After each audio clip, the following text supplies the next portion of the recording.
მოგესალმებით, მადლობა მოწვევისთვის. თავისუფლებას ინდისის პატიმრებს და მიეცით წამალი ბავშვებს. ეს ორი მთავარი პრობლემა არის ალბათ ამ ქვეყანაში, ბევრ უამრავ, რა თქმა უნდა, სხვა პრობლემასთან ერთად, რომელიც ჩვენს მოქალაქეებს აწუხებს, მაგრამ ამ საკითხთან დაკავშირებულიც არის პირველი საკითხი, ხო, პოლიტიკური პატიმრების არსებობა ქვეყანაში შეუძლებელს ხდის ნორმალურ პოლიტიკურ პროცესს. ეს არის ერთ-ერთი მთავარი მიზეზი მათ შორის წინააღმდეგობის მოძრაობისაც და ბუნებრივია საქართველოს საგარეო კურსი. რა გააკეთა ქართულმა ოცნებამ ბოლო წლების განმავლობაში ყველაფერი იღონა იმისთვის, რომ საქართველო დაშორებოდა როგორც ევროპულ ორბიტას, ასევე ამერიკის შეერთებული შტატებისას, დიდი ბრიტანეთისას.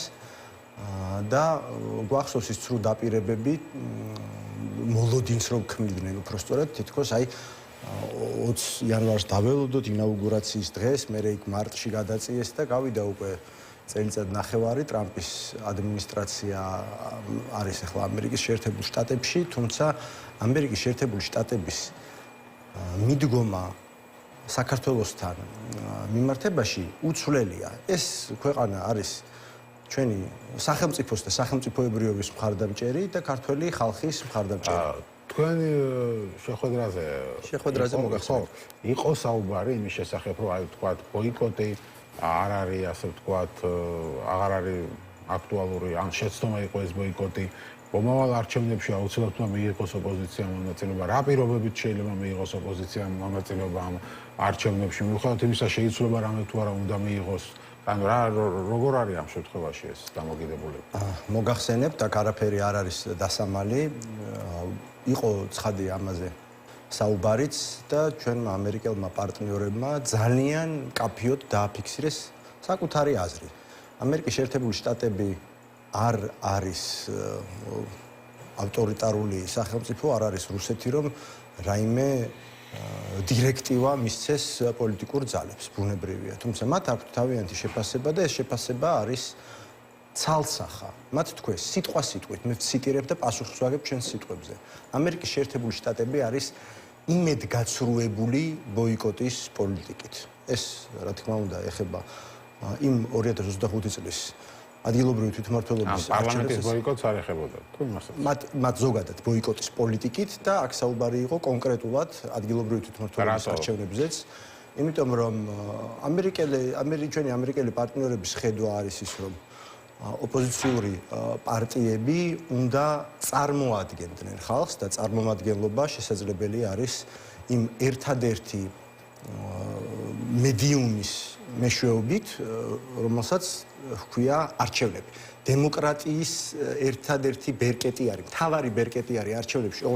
ეს არ უნდა აგვერიოს თითქოს რადგან რეჟიმია, ბერკეტი არ არსებობს. რეჟიმი რომ არის, სწორედ იმიტომ არის ერთადერთი და უნიკალური არჩევნები, რომ იქ შეიძლება ჩვენ მივახციოთ შედეგს და კარგი მაგალითი გვაქვს ამისი უნგრეთი, ხო, როდესაც რეჟიმი დამარცხდა, ანუ არადემოკრატიული მმართველობა დამარცხდა დემოკრატიული ბერკეტით. რაც უფრო არადემოკრატიულია, ბუნებრივია მმართველობა, მით უფრო რთული არის ამ ბერკეტით სარგებლობა მოქალაქეებისათვის და ამისთვის არის საჭირო იმდენად დიდი მონაწილეობა მოქალაქეების, ანუ მოქალაქეებმა უნდა თავისი სამოქალაქო ვალი მოიხადონ. რა თქმა უნდა, ეს არ არის სამართლებრივი ტერმინი. სამართლებრივად ამას ქვია საარჩევნო უფლება. საარჩევნო უფლება არის სამოქალაქო ვალდებულება და ეს ყველა მოქალაქემ კარგად უნდა გაითვალისწინოს. ვერც ორბანი ვერ აღუდგა იმ დამთრგუნავ წამლეკავ უმრავლესობას, რომელიც დაფიქსირდა მათ არჩევნებზე და დამარცხდა. ასეთ შემთხვევაში ბუნებრივია ფინალი გარანტირებული არ არის. შეიძლება რეჟიმმა აირჩიოს ორი გზა. ერთი არის ორბანის გზა, მეორე არის მადუროს გზა, ხო? როდესაც მიუხედავად წამლეკავი უმრავლესობისა თავზე ნაცარი დაიყარა და ის შედეგი გამოაცხადა, რომელიც საერთოდ არ შეესაბამებოდა რეალობას და როგორ დაასრულა მადურომ, ჩვენ ეს კარგად ვიცით. როგორ გრძელდება პროცესი უნგრეთში, ჩვენ ეს ასევე კარგად ვიცით. თუმცა ჩვენ რაც შეგვიძლია გავაკეთოთ პოლიტიკურ პარტიებს საზოგადოებასთან ერთად არის ის, რომ უნდა არჩევნებზე, როდესაც იქნება ეს, ხო? გამოვცხადდეთ სრული მობილიზაციით და არ მივცემთ რეჟიმს იმისი შესაძლებლობა, რომ იფიქროს თუნდაც რაიმე манипуляციაზე. რაც შეეხება კონკრეტულ წარმომადგენლობას, რა თქმა უნდა, პოლიტიკურ პროცესში მონაწილეობა და ზოგადად პოლიტიკაში მონაწილეობა პოლიტიკური პარტიებისთვის არის ესენციური, ხო, ფუნდამენტური რამ არის. მის შინაარსში მდგომარეობს. ეს იმას არ ნიშნავს, რომ სხვა ბრძოლის ბერკეტები, როგორც არის მაგალითად მშვიდობიანი კონსტიტუციური პროტესტი, ქუჩა, ეს არ უნდა იქნეს გამოყენებული. მაგრამ პოლიტიკური პარტიები უნდა მონაწილეობდნენ იმ პოლიტიკურ პროცესებში, რომლის თუნდაც ფორმალური სამართლებრივი შესაძლებლობა არსებობს. ხო, მაგრამ საბოლოო ჯამში ხო ასეთ სიტუაციაში თუ არაფერი არ შეიცვალა, პოლიტპარტიებიც არ გამოუშვნენ. ოპოზიციური ლიდერების თავზე კვლავ იყო საქმეები დაკიდებული, პარტიების თავზე აკრძალვის სარჩელი დაკიდებული, კანონები ტროტუარის შესახებ დგომა აკრძალული და ასე შემდეგ. ანუ ამ ვითარებაში, ანუ საარჩევნო გარემო გაცილებით გაუმჯობესებულია. ვიდრე 2024-ში იყო, ხო? გაუარესებულია, ვიდრე 2024-ში იყო და შესაბამისად, ამ ვითარებაში არჩევნების მონაწილეობის აზრი, ხო არ არის უბრალოდ რაღაცა სტატისტის როლი შესრულება? მე ვფიქრობ, რომ ეს ამ საკითხს ასე არ უნდა შევხედოთ, იმიტომ რომ ჯერ ერთი არავინ ამბობს უარს ბრძოლაზე. ჩვენ არ ვამბობთ, რომ ეხლა გულხელი უნდა დავიკრიფოთ. და თითქოს არაფერი ხდება ამ ქვეყანაში, თითქოს არაფერი მომხდარა, თითქოს რაღაცა სკანდინავიაში ან ბენილუქსის ქვეყნებში ვართ და დაველოდოთ კალენდარზე, როდის მოგვადგება არჩევნების დღე და მოვემზადოთ ამისათვის. ჩვენ ის ბრძოლა ძალიან მძიმე ბრძოლა, რომელშიც უკვე ვართ წელიწად ნახევარია და კიდევ უფრო მანამდე ხო რუსული კანონიდან მოყოლებული. ამ ბრძოლას ვაგრძელებთ და ვცდილობთ, რომ მოვიპოვოთ უფრო მეტი. ვიბრძვით პირველ რიგში პოლიტპატიმრების თავისუფლებისთვის, ვიბრძვით უკეთესი საარჩევნო გარემოსთვის. ოღონდ საარჩევნო გარემო რომ იმდენად შეიძლება შეიცვალოს, რომ იყოს დემოკრატიული სახელმწიფოს მსგავსი, ანუ არჩევნებამდე დამარცხდეს რეჟიმი და მერე უბრალოდ შევცვალოთ რაღაც როტაციულად ქართული ოცნება, ამისი მიამიტურად ჩემი აზრით არ უნდა გვჯეროდეს. უნდა უпростоრეთ ეს იმას არ ნიშნავს, რომ ჩვენ შეგუებულები ვართ, ოღონდ ჩვენ უნდა მაქსიმუმი გავაკეთოთ იმისთვის, რომ ეს შეიცვალოს, მაგრამ არ უნდა დავიკრიფოთ გულზე ხელი და ფარხმალი არ უნდა დავყაროთ. ჩვენი პარტიის გადაწყვეტილება 4 ოქტომბრის არჩევნებთან დაკავშირებით სწორედ ამითი იყო მოტივირებულიც და ახსნილიც. შეიძლება არ გაიზიარა ეს პოლიტიკური ოპოზიციის დიდმა ნაწილმა და არ გაიზიარა სამწუხაროდ ჩვენი საზოგადოების დიდმა ნაწილმაც ეს სამწუხაროდ მიგვაჩნია ჩვენ ოღონდ მათ ამის გამო კი არ ვადანაშაულებთ. ჩვენი შეცდომა შეიძლება იყო კომუნიკაციის ნაწილში, გვიანი კომუნიკაციის ნაწილში და ასე შემდეგ, თუმცა ბევრი რამ კრისტალიზდება უკვე და თუ ვითვალისწინებთ იმას, რომ პირველ რიგში ჩვენი ბედი თავადვე უნდა გადავწყვიტოთ, მაგრამ გვჭირდება ჩვენი პარტნიორების მხარდაჭერაც, ხო? ჩვენი პარტნიორები და ყველაზე მთავარი პარტნიორი გვეუბნება, რომ პოლიტიკურ პროცესში უნდა მიიღოთ მონაწილეობა.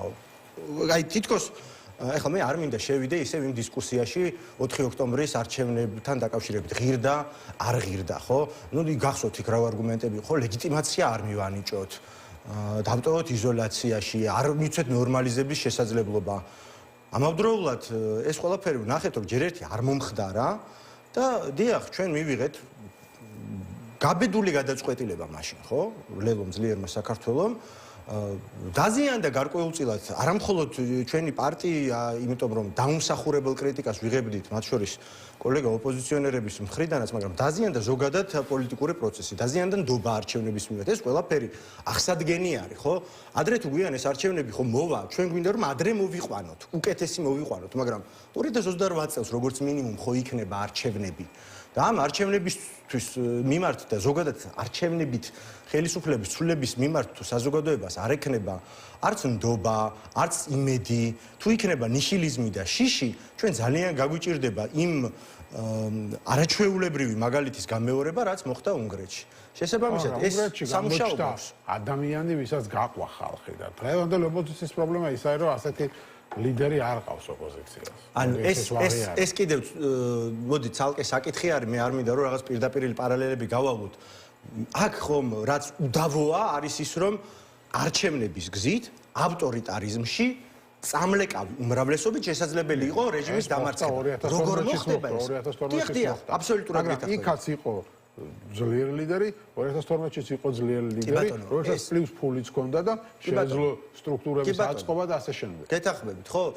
ასევე პირდაპირ პარალელი არ არის უნგრეთთან, იმიტომ რომ არც ფული ჰქონია, არც ძლიერი სტრუქტურები ჰქონია მადიარს და ბევრი სხვა პრობლემა ჰქონდა, მაგრამ მაინც შეძლო. მაგრამ გზა, საშუალება იყო ის, რომ ხალხში გადატეხეს ნიჰილიზმი და შიში და ის დაშინება ადმინისტრაციული რესურსები ასე შემდეგ, იქაც იყო, მაგრამ შეძლეს ისევ არჩევნების გზით.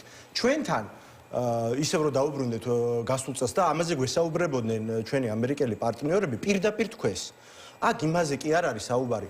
ხა ჩვენ ბუნებრივია ლელოს ჰქონდა ის პოზიცია, რომ კი ბატონო, ხა სხვა ვერ დავარწმუნეთ სხვა კოლეგა პარტიები, კოლეგა ოპოზიციონერები არჩევნებში შემოსულიყვნენ, თორემ უფრო მეტი წარმომადგენლობა გვეყოლებოდა, ხო, ჯამურად ოპოზიციას და შესაძლებელი იქნებოდა ბუნებრივია თბილისის პირობითა და დიდი ქალაქების მოგებაც და თუ ამაზე ისევ მადუროს გზით წავიდოდა ივანიშვილი, ეს კიდევ სხვა პროცესებს გამოიწვევდა. იყო ესეთი მოსაზრება, რომ ხო, აი დინამიკას ქმნით თუ არა. პირდაპირ თქვეს ამერიკელმა პარტნიორებმა, აქ საუბარი იმაზე კი არ არის, რა დინამიკას შექმნი. აქ საუბარი არის იმაზე, ვის წარმოადგენ. იმისათვის, რათა გქონდეს უფლება ისაუბრო ხალხის სახელით, რაღაცა სეგმენტის სახელით მაინც, როგორც ქვეყნის შიგნით, ასევე ქვეყნის გარეთ ჩვენს პარტნიორებთან, რათა იყო პოლიტიკურ თამაში. და ეს არის ძალიან მკაფიო პოზიცია ზოგადად ბოიკოტთან დაკავშირებით. თუ ამერიკის შეერთებული შტატები არ თulis იმას, რომ პოლიტიკური შესაძლებლობები უნდა გავატაროთ უბრალოდ და არ გამოვიყენოთ, მაშინ მე საერთოდ არ მისმის ის მიამიტური მოლოდინი, ანუ რისი იმედი უნდა გქონდეს, რომ უფრო მეტი იზოლაცია მოხდება და ამით რაღაც თავისი ჩამოინგრევა ხუხულასავით. არა, ეს ბრძოლა ჩვენი მოსაგები არის და ჩვენი პარტნიორები თუ გვინდა რომ გვერდში გვედგან, რა თქმა უნდა ვიბრძოლოთ ქუჩაშიც, უნდა ვიბრძოლოთ არჩევნებშიც და ყველა იმ სივრცეში, რასაც გვაძლევს ჩვენი კონსტიტუცია. რაც შეეხება საპარლამენტო მონაწილეობასაც, ეხლა ბუნებრივია, მე არ მინდა ამაზე საუბარი, შეცდომის აღიარება ყოველთვის უნდა შეგვეძლოს ჩვენ, მაგრამ და ამაზე უნდა ვისაუბროთ, ეს რეფლექსიები მნიშვნელოვანია. რა თქმა უნდა, კარგი არის საპარლამენტო ტრიბუნა, თუმცა ის გადაწყვეტილება, რომელიც მაშინ ჩვენ მივიღეთ, იყო სულ სხვა მიზეზებით განპირობებული იმ მომენტიდან და იმ გადასახედიდან, იყო სულ სხვა დუღილის ტემპერატურა ქუჩაშიც, იყო იმის მოლოდინი, რომ ისევ კონსტიტუციურ ჩარჩოებში შეიძლებოდა დღეს უკვე ეს რეჟიმი აღარ ვყოლოდა, ასე რომ პოსტფაქტუმ შეფასება კონკრეტული პოლიტიკური ნაბიჯების, ჩემი აზრით, არ არის მთლად მადლიანი საქმე, უბრალოდ უმადური არის იმ თვალსაზრისით, რომ ხო, როდესაც არ იცი მომავალში რა მოხდება, იქ ყოველთვის იღებ რისკს, ეს პოლიტიკის თამდევი ნაწილია, მაგრამ ზოგადად რომ საპარლამენტო და საერთოდ წარმომადგენლობით ორგანოებში მონაწილეობა და ამ ტრიბუნის გამოყენება პოლიტიკური პროცესისთვის არის მნიშვნელოვანი, განსაკუთრებით ჩვენაირ ქვეყანაში, სადაც რეჟიმი ყველას გვჩაგრავს, ხო, თქვენ თავისუფალ მედიას, არასამთავრობო სექტორს, პოლიტიკურ პარტიებს აგერ აკრძალვას გვიპირებს, ეს ბუნებრივია არის მნიშვნელოვანი სივრცე, ხო, იმიტომ რომ ჩვენ არ უნდა შევიზღუდოთ, ისედაც შეზღუდული გვაქვს ყველაფერი და კიდევ უფრო მეტად გვზღუდავენ და რაც უფრო მეტი შესაძლებლობა გვექნება ბრძოლის, ეს რა თქმა უნდა საერთო საქმეს წაადგება და რეჟიმის დასრულებასაც აუცილებლად დაეხმარება. ამრიგად ცხადია ჩვენ ვიბრძოლებთ ბოლომდე იმისთვის, რასაც ამდენი ხანია ვამბობთ. პოლიტპატიმრების გათავისუფლება, უკეთესი პირობები ახალი საპარლამენტო არჩევნებისთვის. ჩვენ ვიბრძოლებთ ვადამდელი არჩევნების მოსაპოვებლად, როგორც ამას ამდენი ხანი ვიძახდით. თუმცა აქვე ვაცხადებთ ჩვენი კოალიცია ძლიერი საქართველო ლელო, რომ როცა არ უნდა იყოს არჩევნები და როგორი პირობებითაც არ უნდა იყოს, არ დაუთმოთ ამას ივანიშვილის რეჟიმს.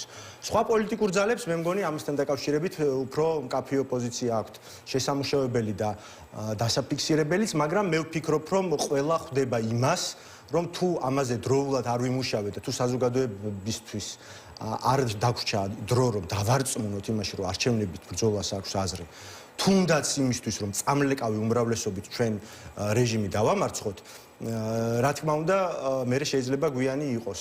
ამრიგად, ახლა ჩვენ მაგას ორი მხარე აქვს, როცა 2024 წლის არჩევნების წინ ოპოზიცია ხალხს არწმუნება, რომ მოდით ხალხო, წელს უფრო ვერ გააყალბებს არჩევნებსო, ვერ რო გააყალბა და ეს ხალხი მათ მოუტრიალა და უთხრეს, რომ რატო გვატყუებდითო. ხო, იცით რა შეასაქმე? მე ვფიქრობ, რომ ისევ იმ გადმოსახედიდან ეს იყო აბსოლუტურად სწორი, იმიტომ რომ მოდი მაშინ საპირისპირო მაგალითს შევხედოთ.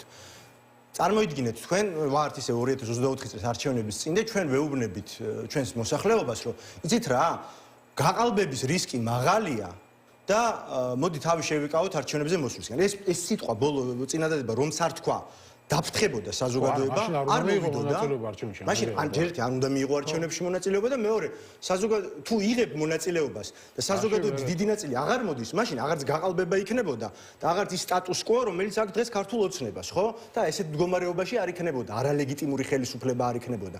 მე იმას კი არ ვამბობ, რომ ჩვენ ვატყუებდით საზოგადოებას, უბრალოდ ჩვენ რისკების შესახებ გვესმოდა მასშტაბი, როგორიც მოხდა რეალურად 26 ოქტომბერს, მაშინ იყო წარმოუდგენელი, ასე რომ ჩვენ ჯერ ერთი არც მოგვიტყუებია, მაგრამ აბსოლუტურად სწორი პოლიტიკა იყო ის, რომ ჩვენ